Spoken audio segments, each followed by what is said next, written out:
আন্দোলনে নামছেন প্রাথমিকে সুপারিশপ্রাপ্ত ১৪,০০০ শিক্ষক। প্রাথমিক সহকারী শিক্ষক নিয়োগ ২০২৫-এ চূড়ান্তভাবে সুপারিশপ্রাপ্ত ১৪,৩৮৪ জন শিক্ষকের নিয়োগ ও পদায়নের দাবিতে রাজপথে নামছেন প্রার্থীরা। রোববার ২৬শে এপ্রিল বেলা ১১টা থেকে রাজধানীর শাহবাগে জাতীয় জাদুঘরের সামনে টানা অবস্থান কর্মসূচি পালনের ঘোষণা দিয়েছেন তারা। গত ২৩শে এপ্রিল সুপারিশপ্রাপ্ত শিক্ষকদের প্রতিনিধি দলের পক্ষ থেকে সংবাদ মাধ্যমে পাঠানো এক প্রেস রিলিজের মাধ্যমে এই কর্মসূচির কথা জানানো হয়।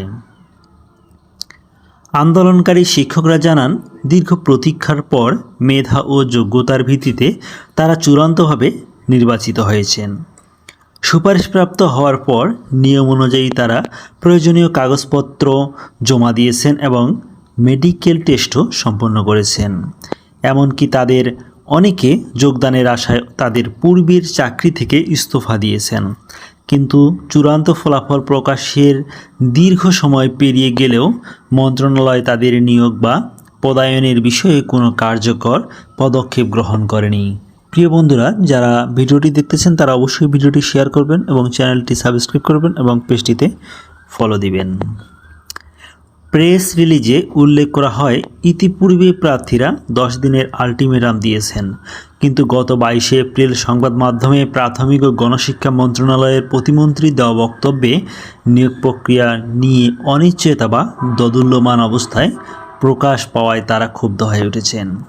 এই প্রেক্ষাপটে তারা তাদের আলটিমেটাম প্রত্যাহার করে সরাসরি লাগাতার অবস্থান কর্মসূচির ডাক দিয়েছেন। আন্দোলনরত শিক্ষকদের প্রতিনিধিরা বলেছেন, আমরা মানসিকভাবে অত্যন্তই উদ্বিগ্ন।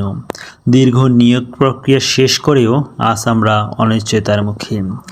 আমাদের ন্যায্য অধিকার আদায়ে শান্তিপূর্ণভাবে এই কর্মসূচি চালিয়ে যেতে আমরা বদ্ধপরিকর।